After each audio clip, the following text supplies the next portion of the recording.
Hello, welcome to Book Club with Jeffrey Sachs. Today I'm absolutely delighted to have as our guest one of the leading political scientists of geopolitics in the world today, in my opinion, Professor Glenn Diesen, who is professor at the University of Southeastern Norway. He's written a very important book, a very helpful book for people to read, to understand the dynamics of global change and the reasons for the Ukraine war. The book is called The Ukraine War and the Eurasian World Order. Glenn, thank you so much for coming on Book Club. It's great to be with you. No, thank you. It's a great privilege to be on your book club. So thanks again. Well, you're watching events, in my view, with a clarity and a perspective and knowledge of Russia, Western Europe, the United States, the world that is very, very rare. And therefore, I think you get things so right and help us to understand these events in a very important way. And I want to add, the book is very clearly written, so it's a great text also for teachers that are aiming to teach international relations, but teach it the right way, not from a very biased way, but from an international way. So I want to help the listeners to understand your book, why you wrote it, what it means. And I want to start with a very basic point, which is foundational for the book. The book is entitled The Ukraine War and the Eurasian World Order. What is a world order? Because that's the centerpiece of your analysis. I agree with it completely, but I think it's a concept that is not perhaps well understood because it's not an intuitive concept. It's only if you study history that you can see that concept. Well, I defined world order as consisting mainly of two components. So one would be the international distribution of power and the rules that gives it legitimacy. So world order is effectively the rules we have. And if we really go back to defining the modern world order, it has to be at the Peace of Westphalia, as this is when the world order was established according to the international anarchy. So there was, instead of having one hegemon, we had then many centers of power. So if any one state would seek hegemony, the others would then collectively balance it. And the rules or that legitimize it kind of reflects this balance of power. So it promotes a sovereign equality, for example, for the main actors. And this is what we always had. But as we know, there was a huge disruption after the Cold War. So before we jump to the Cold War, actually, I want to make sure that people are following the basic concepts, because the audience is very diverse. It's not international relations specialists. We talk about all sorts of issues of politics, sustainable development, climate, geography, history, culture, and so on. So to come back to the first of these world orders that you describe, of course, it wasn't really a world order, it was a European order. And you call it the Order of the Peace of Westphalia. The Westphalian Peace was the treaty that ended the European 30 Years' War between 1618 and 1648, and it concluded with the Treaty of Westphalia. And that treaty gave certain recognition to independent sovereign states at the time. They could be kingdoms or principalities and so forth. But the Treaty of Westphalia ended what was a very bloody war of religions, in part, between Protestantism and Roman Catholicism, but it had many other dimensions to it also, geographical, historical. It was a really bloody war in Europe. And what is the what came out of the Treaty of 1648? Because we refer to it a lot, that we're in a Westphalian system. This is something that a student in international relations would hear repeatedly, since it's a treaty that is almost 400 years old now. What did it say, and why do we regard it as a core benchmark of the modern system? Well, it effectively set up the system as being based on international anarchy. Now, when we say international anarchy, it sounds very chaotic, but the only thing it means effectively is that there's no world government. So every state is, effectively on its own. And this has set out the main challenge we also have in international security, that is the security competition. So if country A increases its security, it tends to come at the expense of country B. So this is really how the main reason why we have these conflicts. And I just want to add, one of the reasons why we ended up with this system was because of the 30 years war. As you mentioned, no one state was able to establish dominance to become a new hegemon. And this, every time it seemed like one state might prevail, the others began to balance it. And it showed that the values of the Catholics, for example, the French were willing to go against the Habsburgs and align themselves with Protestant Sweden just to prevent the Habsburgs from dominating. So it showed that we didn't really have that many universal values anymore that legitimized the hegemon. So the distribution of power no longer favored a hegemon, and legitimacy for ruling over others also no longer existed after the Reformation. So for this reason, we ended up then with an international system with many centers of power, and this is usually been the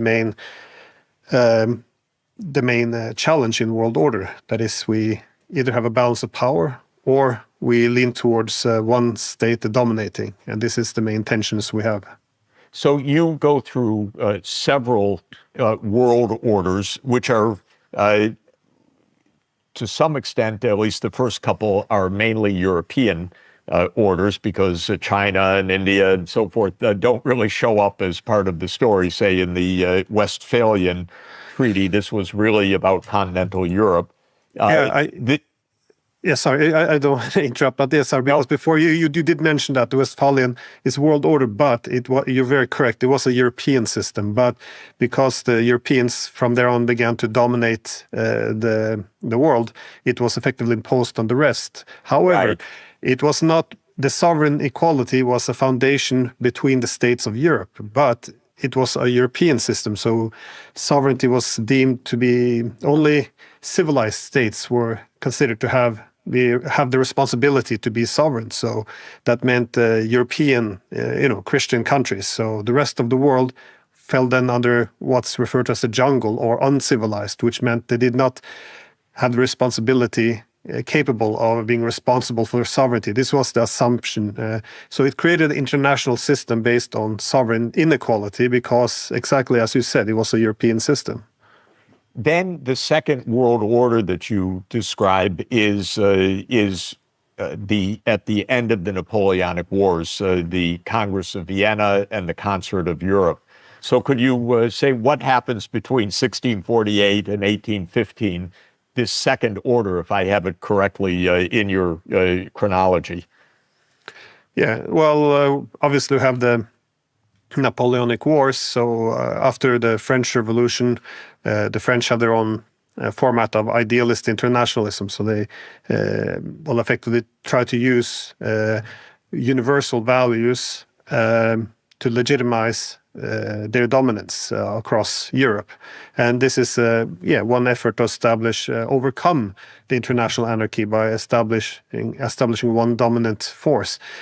And as we know, this was defeated, and by 1815 we went with a new world order, which is then the Concert of Europe, and it lasted all the way from the end of the Napoleonic Wars until the First World War. And it's also quite interesting because it it recognized the need to preserve this balance of power by actually bringing in the French. So the defeated power still had a seat at the table. So there was no effort to perpetuate the weakness of the defeated state who was, evil or something. Instead, they recognized this pragmatism that this is a world order based on balance of power, and the French were an important part of this. So, So the idea is in revolutionary France and as led by Napoleon, France said, we have the right ideas,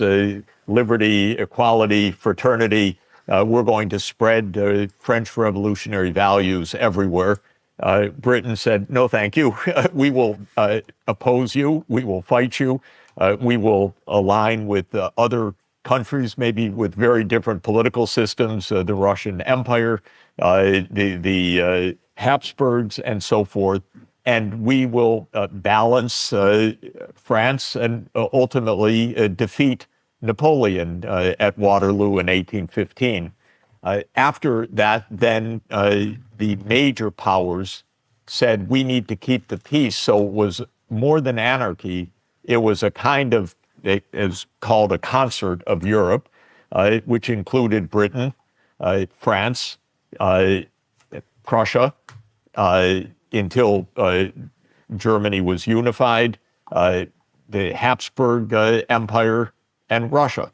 And these empires were to be in concert to stabilize Europe and actually to prevent revolutions, to prevent Marxist revolutions or popular revolutions or, God forbid, democracy as well in countries. And that was the idea of this second world order. So that brings us to the third world order, because that world order, as you say, continued for a century, basically, from 1815, the year of Waterloo, the defeat of Napoleon, to 1914, the year of the outbreak of World War I. Interpret for us why World War I happened if there was a concert of Europe, and then what was the world order that emerged out of that disaster? Well, I argue that the concert of Europe began to weaken already at the end of the 19th century, given that you had all this development of peacetime alliances. And it's important to realize that peacetime alliances can be quite destructive. It can be a useful tool during war to balance a hegemon, but during peacetime they have a tendency to undermine the principle of indivisible security. So instead, they promote the security of some at the expense of others. So you have the formation then of different alliance systems also a key aspect which you saw throughout the Cold War, the 19th century as well, was after the Napoleonic Wars. It was a bit of a strange victory for the Russians, because yes, they defeated Napoleon, but this ended the rivalry between the French and the British, and then they effectively began to ally also as well against the Russians.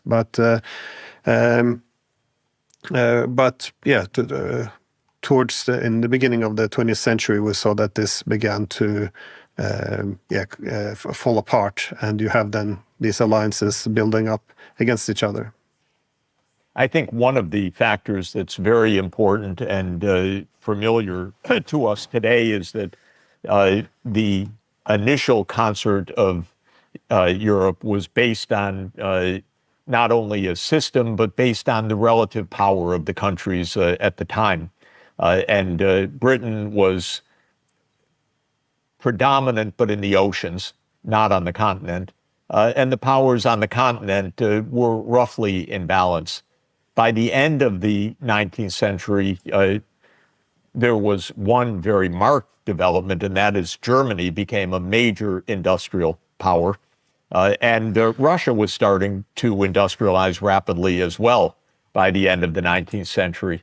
With the rise of Germany, the German leadership, if I'm not mistaken, Kaiser Wilhelm II, began to view Germany as not in concert with Britain, but as the rival to Britain. Why should Britain have all that hegemony and power? We are now the major industrial force. We're actually a larger economy. He dismissed the great genius of balance of power, Bismarck, and embarked on a competition with Britain, a naval arms race, actually, which was definitely destabilizing. At the same time, Russia was developing, and Germany was afraid of that huge country to its east starting to be a threat to Germany. So am I correct that the changing economics led to new fears and new instability? So what had been a balance of power became an imbalance of power. Yeah, very much so, because it's important to realize that the German states, there were many weaker ones, and this effectively functioned as a buffer to some extent between some of these great powers. But you're very correct, with the unification of Germany in 1871, it suddenly instead created this very powerful state, which began to disrupt it. And again, Bismarck was great at geopolitics, but he had a tendency to dismiss the need for the balance of power as well. So, and you saw the economic rise of Germany, which was quite spectacular. It often was measured at the time in, for example, steel production. But you saw suddenly Germany beginning in 1871, very much weaker than Britain, and by 1814 it has overtaken Britain. Yeah. So sorry. In 1914, that overtaken the British. So effectively, what you had was a very powerful Germany locked in a Europe which was British dominated. It's a little bit like having a Asia run by or the United States with China, which is more economically powerful. It simply outgrew the system, the regional system, and this began to create tensions. And even the Germans, they created this, because they had prospered somewhat under the Napoleonic system, the continental system. So they began to recreate some of these things, like the German customs union. And but they kept having tensions because they never had the physical infrastructure to connect with the rest of the world, which is probably why the Chinese also have their Belt and Road Initiative, because the Germans tried to access the seas to have reliable transportation corridors. The British were able to counter this. They wanted to have railroads going into the Middle East from Berlin to Baghdad. This also threatened the Russians, the French, and the British colonialist interests. So it began to really disrupt all the major the major powers, and so this obviously built up to the collapse of this entire system. One episode that I very much like, if it's true and not apocryphal, is that the Kaiser, on the verge of dismissing Bismarck, says we need to build the Navy to compete with Britain. And Bismarck is not interested in building the Navy. And the Kaiser supposedly says to him, but what if the British land on our shores in the North Sea? And Bismarck's answer is, well, then I will arrest them. He's completely downplaying the real risks. But of course, the Kaiser dismissed Bismarck, went on a major armaments buildup. As you said, the alliances hardened, secret alliances, open alliances, and then the two sides clashed and went to this disastrous war in 1914. So talk us through, between 1914 and 1945, there was only world disorder, I assume. I don't think that we could say that there's a new world order until after World War II. No, they tried to establish this League of Nations, but obviously by this point you have a huge disruption in the international distribution of power.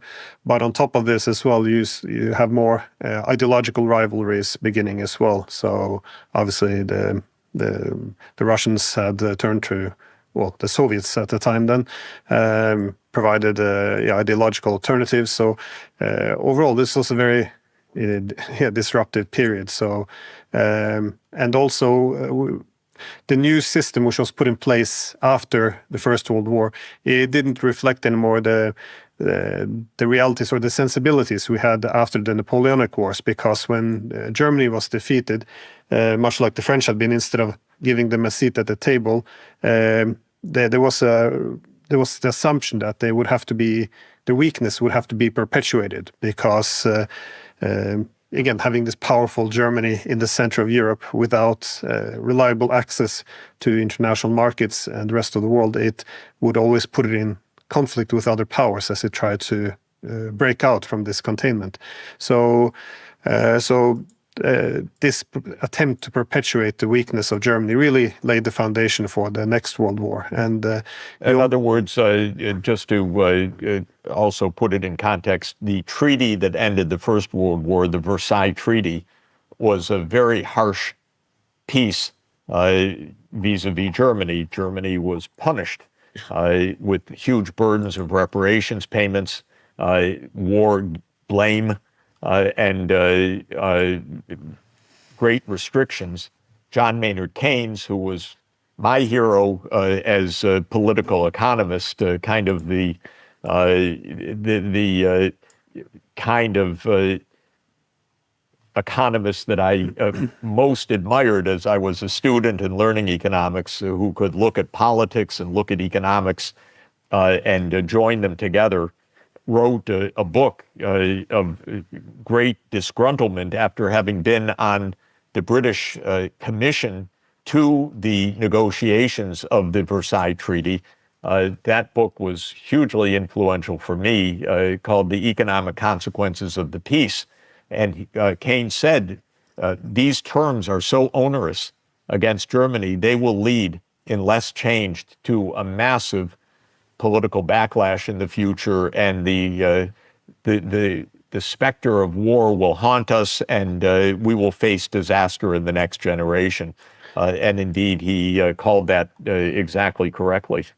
But a key lesson from this as well, because I mentioned before the idealist internationalism of the French revolutionaries. We, to some extent, saw this as well in the from the Wilsonian government. Of course, one can talk about the Bolsheviks as well, but from the United States, we saw Wilson arguing that this war was the war to make the world safe for democracy. He effectively also made it a civilizing mission almost, or emboldening effectively crusader mentality to some extent. So instead of being, a very great example at the time to be the United States to be copied by the rest of the world, he instead took it from a passiveness to be emulated to more active, to go out in the world to make it safe. And it was also this contrast that if you really believe that the democracies would keep the peace, and the Germans were the opposite. They were the Huns. These were the brutal ones. Then this was a good way of mobilizing the public against the Germans by presenting this as a struggle between good and evil. But the problem then as well was that workable peace, which was many opportunities for, were rejected. Instead, had to be fought to the end. And once the Germans were defeated, it also incentivized this very extraordinary and punitive peace settlement, in which Germany was to be kept weak forever because it was this German problem. So it again, as we can see, this is also a problem we have today. It is very much relevant to our discourse today, which we'll get to shortly. Again, a U.S. vision of there's good, that's us, there's evil, that's them, and it's all a battle of good and evil. And in a way, I guess we are still speaking Wilson's language. Woodrow Wilson, the president during World War I, that took the U.S. into World War I in order to make the world safe for democracy and so forth. And as you point out, ironically, it created the conditions for a treaty that was the opposite. It's the Versailles Treaty, sometimes called the peace to end all peace, because it was a peace agreement that ended the possibility of peace and led to the Second World War within one generation. So let's take the story, if we can, up to the end of the Second World War. Of course, Hitler rose to power in the chaotic environment of the Great Depression and the backlash and the claim that Germany had been stabbed in the back, and the harsh Versailles Treaty was viewed as a cause for German revenge. Hitler led the world to utter disaster of the Second World War. Tens of millions of people died in that war. 1945, the war ends. The United States, UK, and Russia, in an alliance, have defeated Hitler's Germany. What comes next in terms of the world order then? Well, let me just say one of the lessons, as well as you mentioned before, with this good versus evil. Actually, Hans Morgenthau, he wrote in the 1940s that about this warning, a caution, if you will, that if we see the world as being countries with national interest, we create peace through mutual understanding and compromise. But he warned about the dangerous morality, as it could fuel these crusader missions, in which if it's good versus evil, peace is not created through mutual understanding. You don't understand the evil, instead you defeat it. So peace is created when good defeats evil, as compromising with evil is effectively appeasement. So this is obviously, a very, just to point out why it's very dangerous. No, very important, because I think it explains what happens starting in 1945. And by the way, exactly in 1945, the war had barely ended when a new war, Cold War, erupted. So take us through that, because that brings us up to the story that leads to the Ukraine war, which is central to your book. Yeah, well, we were able to establish the United Nations, obviously, so one international system which was based on the modern world order. That is, it's a balance of power between sovereign equals. However, it also created two worlds, because it was a bipolar world. So you had the West versus the East, and it's important that in this era, which we now refer to as the liberal international system, it existed because of a very unique situation. That is, there was one center of power, economic power, in the capitalist world, which was the United States. And we saw that because of the rivalry with the communist world, it demanded a lot of that the Western countries prioritized the security competition with the East. In other words, a lot of the economic competition within the West was mitigated exactly because of the military conflict. And also the main adversaries were communists, so they're largely decoupled from international markets. So this peace or political West which we created, it existed under very specific conditions, which also required perpetuating the conflict. And we often saw this as well, not just in the West, but also with Japan. If someone got too close to the Soviets, too close to making a peace agreement, the threat was of peace breaking out, in which the alliance system is weakened. So this is why, once you have peace, you can't contain the adversary, and your allies will become less obedient, less loyal.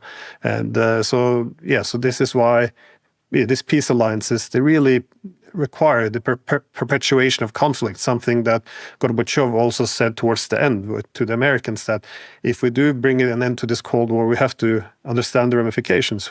The whole power structures would start to come apart. So it wasn't sure if the Western side was quite ready for this.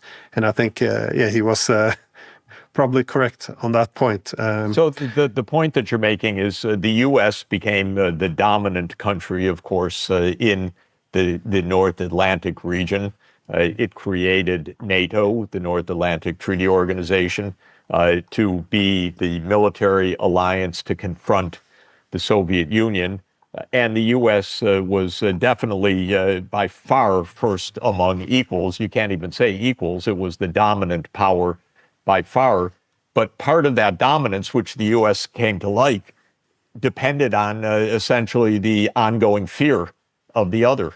And so a kind of perpetual war environment actually builds dominance within your side of the conflict. And the Cold War, in that sense, played into the U.S. power-seeking hands. what impresses me about the Cold War, the more I've come to understand the specific events. When I learned about the Cold War as a student decades ago, I was told that Stalin was a madman, that he was ruthless, that he wanted to take over the world.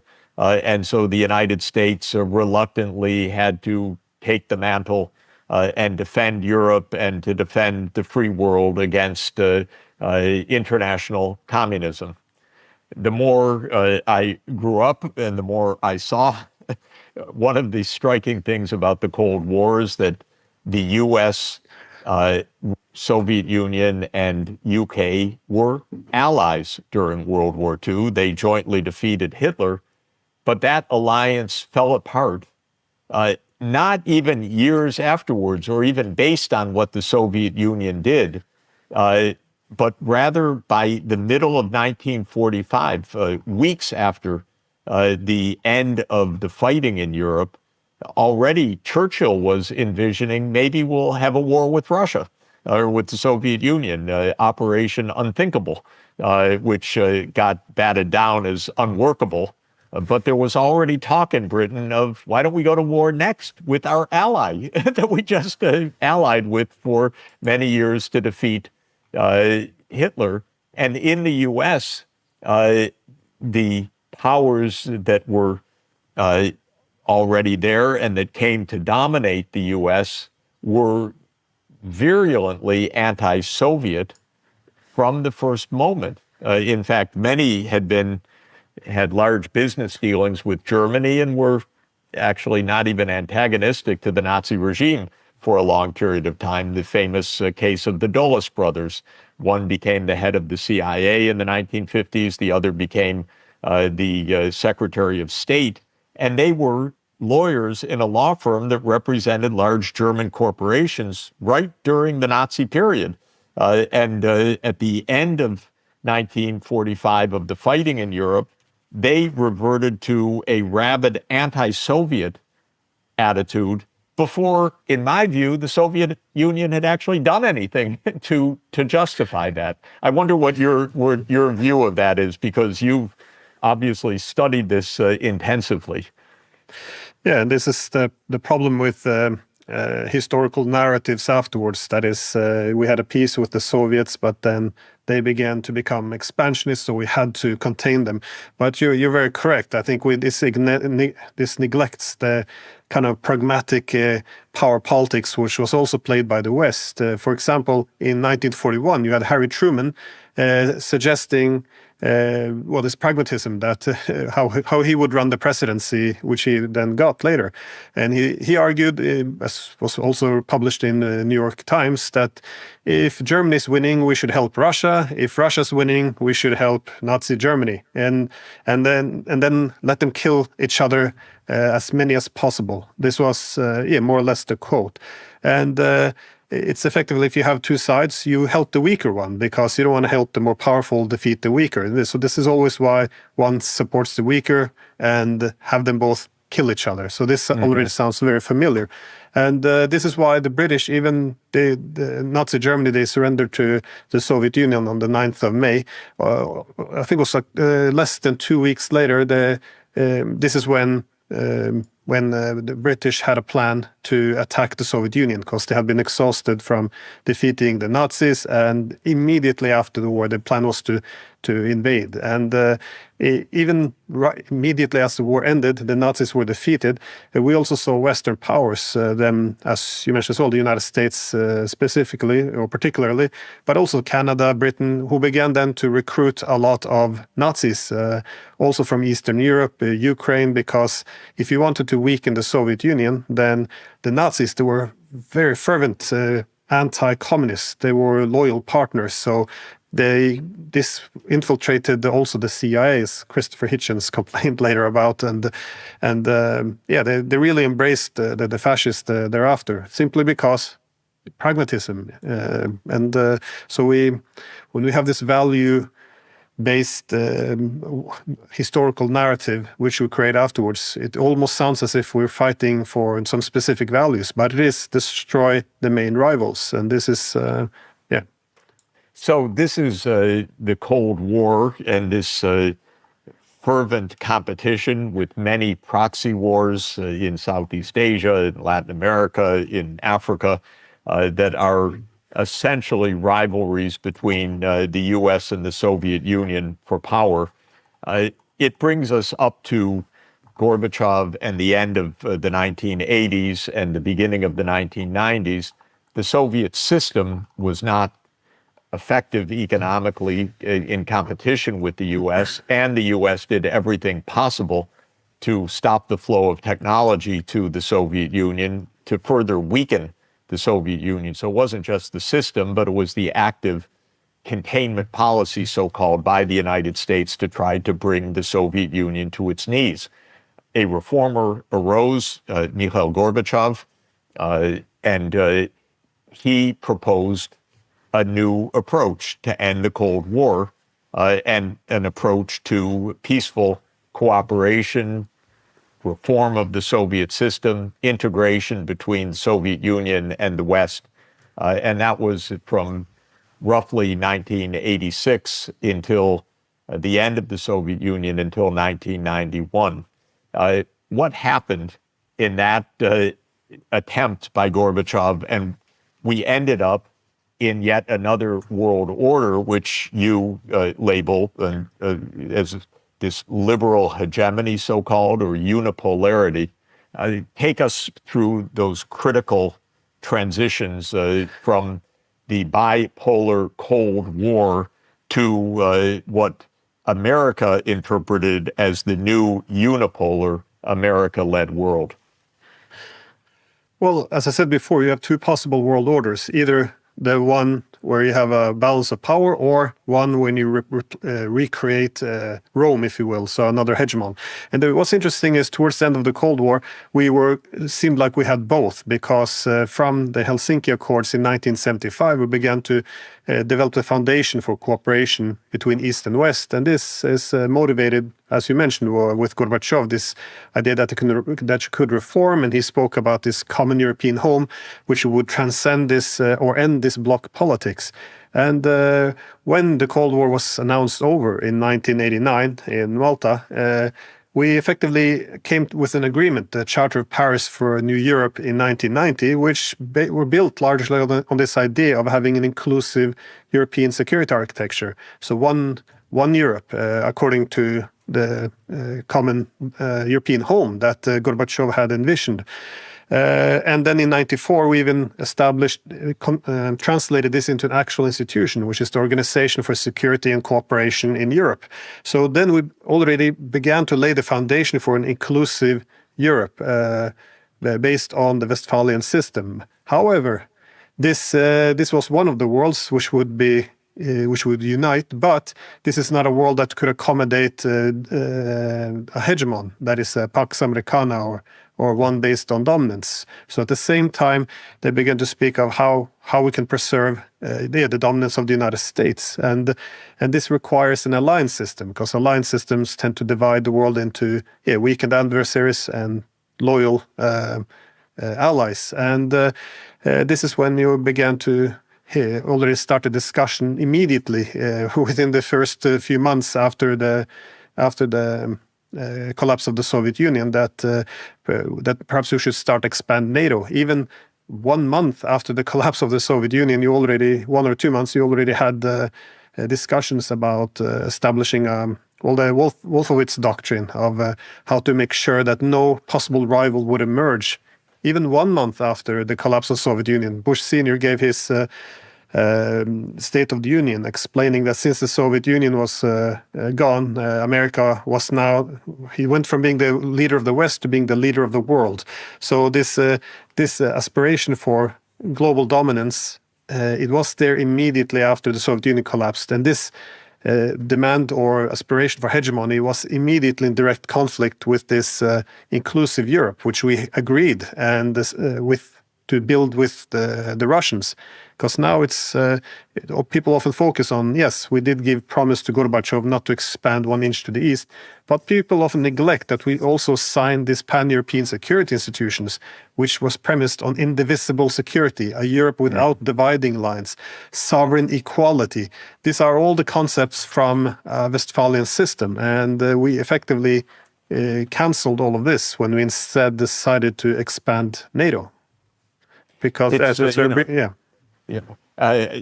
this has a very personal aspect for me because I was a young economist at the time and had helped Poland's reforms. I made a number of recommendations which were adopted by the United States on how to help Poland, and they worked by and large. And so I was contacted by Gorbachev's economic team, and I made similar recommendations, and they were all rejected by the United States, the very ones that the U.S. had accepted in the case of Poland, it rejected in the case of the Soviet Union. Then President Yeltsin asked me to also help the new independent Russia in 1992, and I again made recommendations on how the West could help Russia, and they were once again rejected. So I was very unhappy and very puzzled at the time. I was a believer in the common European house. I was a believer in indivisible security. Gorbachev was a kind of hero for me, even if the Russian people were very disgruntled about the worsening economy. I thought Gorbachev was a great visionary statesman and man of peace. Yeltsin said to my face, we want to be a normal, cooperative, peaceful country and a partner with your country. But the United States, as you say, in the end was interested in something else. It was interested in dominance, not interested in indivisible security. And it's true, I don't mention that part as much. I do mention the NATO enlargement issue. People should recall that NATO was established to defend Western Europe against a potential Soviet invasion. Well, there was no potential Soviet invasion at the end of the 1980s, and there wasn't even a Soviet Union after December 1991. And so one could ask, what is NATO still doing there? And I think there were very good arguments for disbanding NATO in favor of this framework of the OSCE that you mentioned, the Organization for Security and Cooperation in Europe. But the United States was having none of it. Quite the contrary. And amazingly, as you point out, immediately the United States started to expand NATO rather than dismantle it. So what is the mindset there? The mindset is global hegemony, which is what they announced, and they believed it. Yeah, and this is one of the puzzles which we should really explore, because keep in mind that from the early 1990s, the main foreign policy of the Russians and the Chinese, for that sake, was to get as close with the US as possible and the West to pursue peaceful cooperation.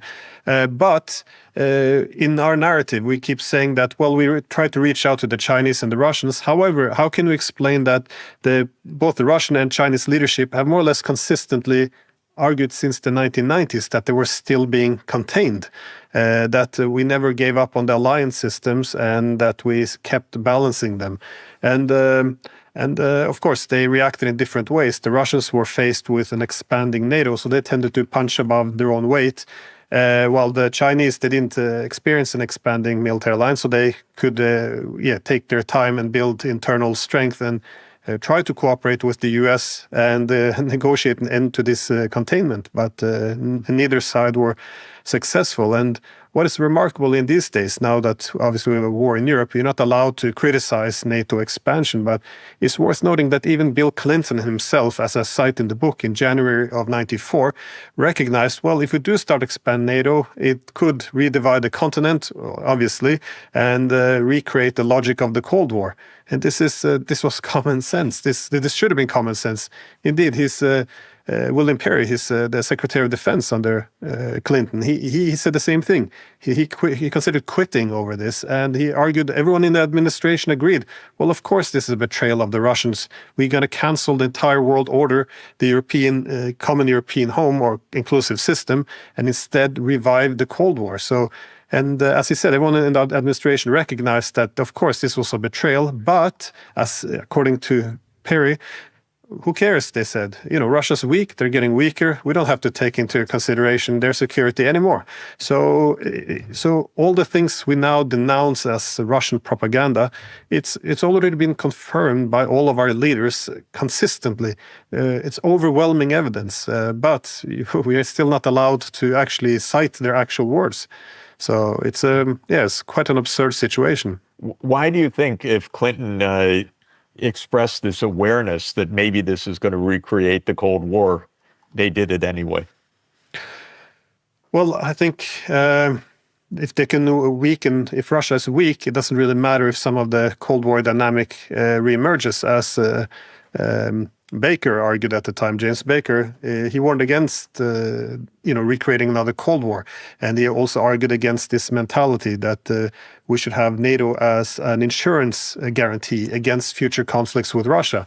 And everyone recognizes, even people like Madeleine Albright, who was very favorable of expanding NATO, argued, well, it might create conflicts with Russia, but at least if we'll have a conflict with Russia, we'll have them surrounded by NATO. And it's fascinating to go through the Senate debates, because these are all in the archives now. It's all accessible. And when they debated expanding NATO in the 90s, they wore the phrase security guarantee. Insurance.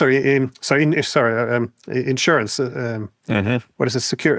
Security insurance. Security insurance. Yeah. This word comes up over and over again, and indeed, it's not that bad if the Russians lash out a little bit, because if they do lash out, then it will only convince the Europeans to further accept American leadership in case we'll have problems with the Russians in the future.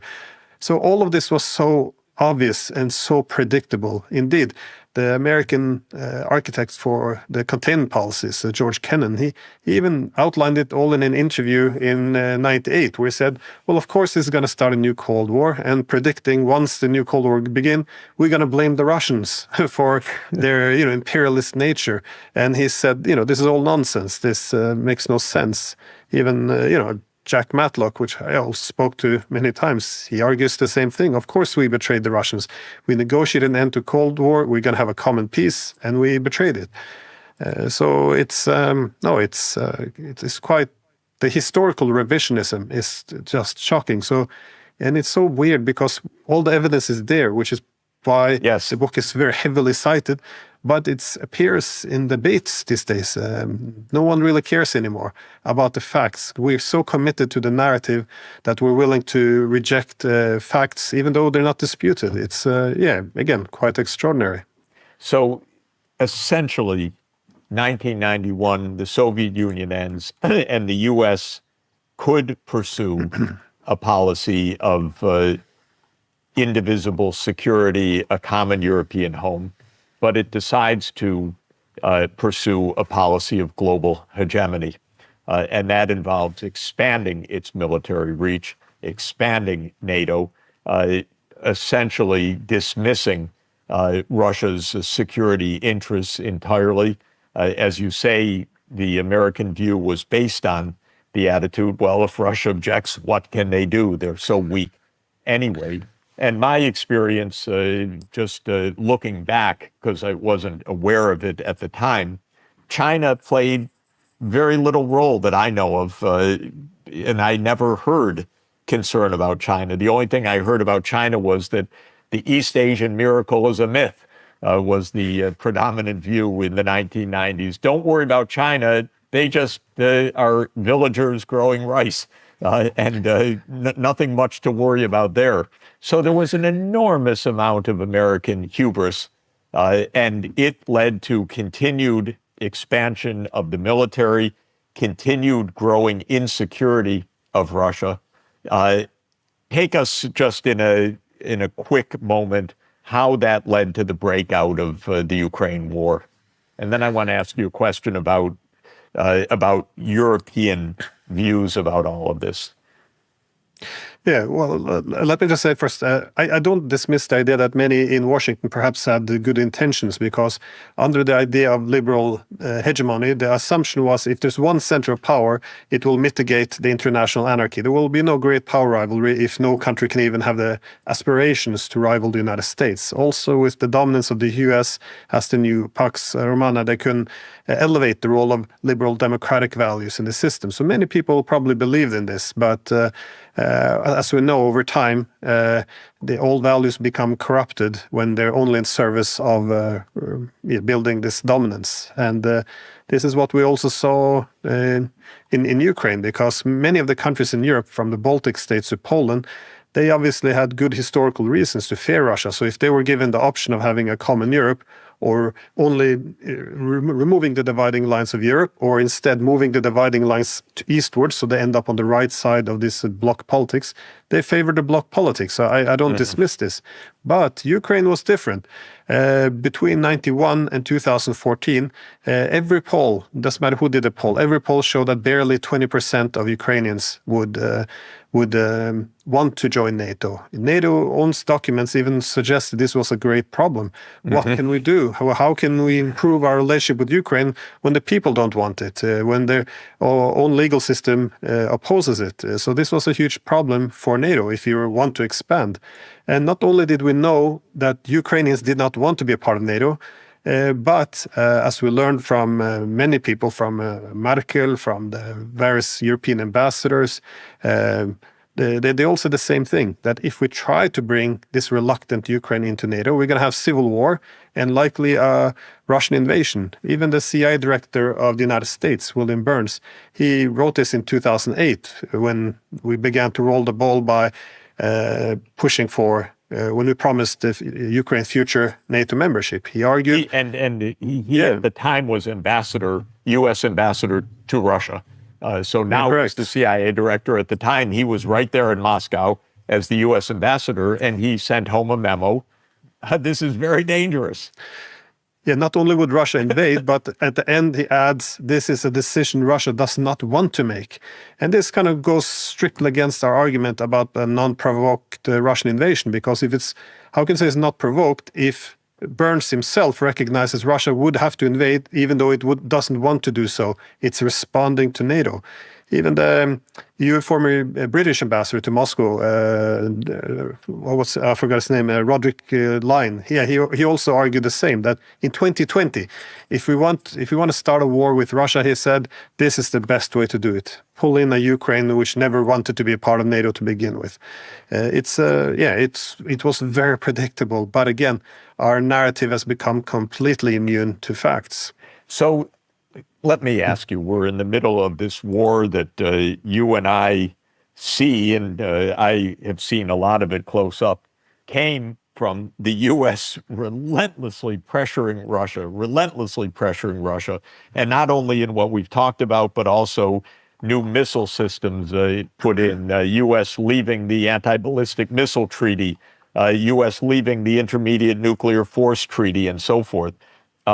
The U.S. participating in the overthrow of a neutral government in Ukraine, after all, in 2014. Now, the European leaders seem to know all of this was provocative and dangerous all along. I remember speaking to Norwegian leaders during this period. They were very much upset with George W. Bush for pushing NATO membership. We know that Mrs. Merkel, Chancellor Merkel, was warning the United States, don't provoke a new division in Europe. So the risks were known to Europe. The worst cases emerged. But now we don't hear this debate in Europe, other than by brilliant analysts like you. But we don't hear it from the political leaders of Europe. Almost none. There are a couple. Viktor Orban in Hungary and Fico in Slovakia, but very, very few. So why is Europe so much on the narrative right now? I'm not sure how they ended up so extreme. But you are right. In 2008, not only did the Europeans resist it, in Angela Merkel's own words, if we offer a NATO membership to Ukraine, the Russians will interpret it as a declaration of war. But even within the American camp, you had people like Condoleezza Rice and even Secretary of Defense Robert Gates, who also recognized this was not a good idea. But again, Bush, he pushed for it, and the Europeans, they knew it was dangerous, but they accepted it anyways. And they allowed themselves to pressure by Washington, and then gradually, of course, you have then the conflicts beginning, and even by 2014, the instinct of the Europeans, the Germans and the French, at least, was to negotiate an end to this. When war predictably broke out, as everyone had predicted, they negotiated this Minsk agreement and to get an end to this. So give some autonomy to Donbass, which could also prevent NATO expansion.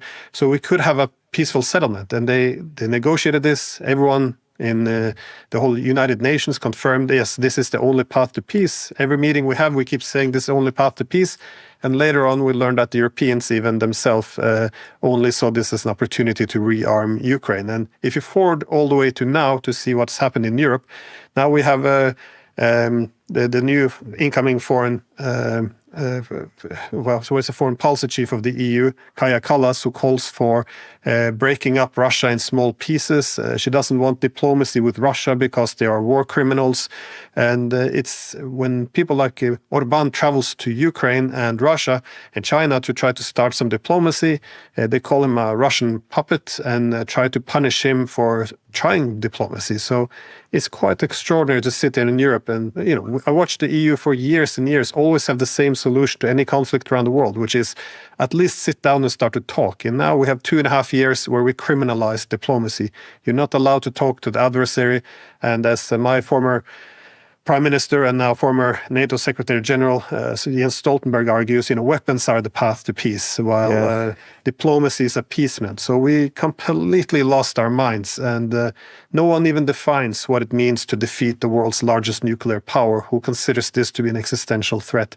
So it's a complete madness, and it's very frustrating because all the evidence is there, but no one is allowed to reference it unless they want to be accused of, carrying water for Putin or this kind of rhetoric. And you point out, well, this is not sitting still. The war does not go in Ukraine's favor, to say the least. But this is leading to a new Eurasian order. So can you tell us what that means and what could be the Eurasian order? Well, I think the Eurasian order, it was spearheaded first by China and Russia, in terms of building a new alternative economic structure. So they look for their own industries, their own technological hubs. They're developing more cooperation in natural resources, for example, grain corridor. They're setting up these new transportation corridors. The development banks, use of local currencies, digital payment systems. Across the board, they have a lot of different initiatives. So that's the economic platform, but it reflects a wider political system which they want to accommodate. So what they're looking for is effectively a new Westphalian international system.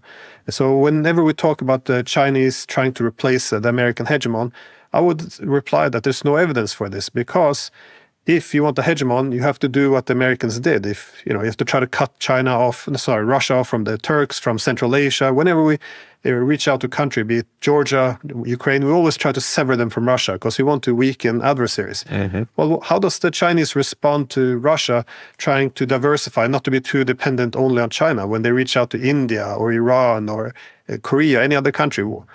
China does nothing. And this is why we assumed 10 years ago that the Russians and Chinese would clash over Central Asia, but none of them are pursuing hegemony there. So they're both able to accommodate each other.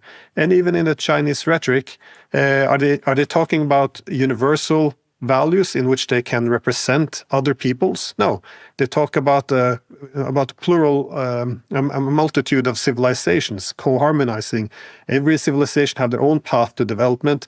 We should embrace this. And this is very different, because if they wanted hegemony, they would say this one universal path. We are the leader of this path, and so we will help you by representing your people. And this is, replicate effectively the liberal hegemonic order, in which the United States says liberal democratic values are universal. We are the champion of it, which means we can effectively use this to promote sovereign inequality, in which we can police the rest of the world and represent other peoples, like the French or the Bolshevik. Fascinating insight that China's not behaving that way as a would-be hegemon. And you also make a fascinating aside that a sea-based hegemon like Britain, or you could argue the United States with its dominant navy for the last half century and more, governs by divide and rule, whereas you say that land-based powers press more for cooperation. Could you just say a word about that difference as you see it? Yeah, this builds on some of the ideas of Mackinder, of course, but this is, if you're the sea-based, you control the great Eurasian landmass or any continent from the periphery, and you maintain your maritime hegemon if you're able to keep division between the others. Now, if you're a land power, be it China or Russia, you're often dependent on having physical connectivity across land. Then you're more pressured to, instead of divide and rule, to accommodate other states. So, for example, China and Russia have different visions of Eurasia, but they both need each other to achieve each other's vision. So if China alienates Russia, even though Russia's weaker, Russia can create a lot of trouble. They are, they're connecting all of Eurasia. They can create problem everywhere. So the Chinese know if they want their vision of Eurasia, they need to cooperate with the Russians. And so everyone's kind of looking to accommodate and harmonize. And this is a very different system. So that's fascinating, and I think very, very, very believable that an outside power like Britain or the United States, which is trying to balance a continental power, goes from the outside in, and so you're trying to divide the landmass, whereas the inside power needs connectivity, and so you actually need to cooperate. Yeah, and you see the evidence is there as well, because when the Chinese negotiated, because they wanted to get as close as possible with Iran, but they didn't want to alienate the Arabs. So what do? They promote a peace between the Arabs and Iranians. When this happens, what does the United States do? It panics a bit, because now it loses an ally to contain the Iranians, and also without the conflict, suddenly the Arabs aren't that obedient and loyal anymore. Suddenly they start trading with China, Russia. This is not acceptable. This is also why I see whenever there's conflict between India and some tension between India and China, how excited the media gets, because now the Indians might begin to give up on this non-alignment and pledge some loyalty to the West and help us contain the Chinese. And it's, of course, we saw the same with the Europeans. During the post-Cold War era, when there was no more conflicts, peace broke out. So they began to pursue strategic autonomy through the European Union. They talked about European independence, strategic autonomy, these kind of things. European sovereignty. And now no one does anymore. Now they're retreating back under the US. So they can contain the Russians. The Europeans are back at their obedient self. But you don't see the same coming from China now. They're actually encouraging cooperation now and peace between the different countries, because if there's too much divisions on this greater Eurasian continent, their ability to cooperate with any one of them is diminished. So I think it's, as we're convinced by leaders all the time, the world is divided between the good liberal democracies and the evil authoritarian. I think it's good to have some more nuance to see actually, what the countries are promoting and why. Glenn, you've been spreading these very wise ideas and this knowledge of history, and suddenly you're off of YouTube, and it was a shock. What happened? Yeah, it was a shock to me as well, because it was a few days ago. I got an email from YouTube saying that their artificial intelligence or their automated systems had detected the hate speech on my YouTube channel, and they had therefore deleted the channel. And you're allowed to contest it, but then you get another automated email saying, well, we have decided this is the case. So there's not actually any people involved. So it's very, very dystopian. And of course, the reason for deleting this as well has been quite extraordinary, because hate, I must have recorded hundreds of hours with different economists, political leaders, and military leaders. It's unclear to me who I would actually hate. I don't have any. I've never heard a word of hate from you. No, period. No, that's what I mean. Calm, if I may say, Norwegian, measured, analytical. Never a word of venom or hate. Only explanation. Well, I'm going to do my little bit to see if I could in any way get past the machine there at Google and talk to somebody. We need you back very much online in every way. And I'm very grateful for your analysis and for this book. I want to thank you for joining the book club. We've been speaking with Professor Glenn Diesen, and his book, The Ukraine War and the Eurasian World Order, is must reading if you want to understand the world we're in, the dangers, and how events must unfold. Professor Diesen provides a absolutely striking and evidence-rich and very wise analysis. So I want to thank you and hope that you have a very wide readership for this important book. Oh, thank you so much. Great to be with you. And thank you. That is a book club with Jeffrey Sachs. Thank you for joining.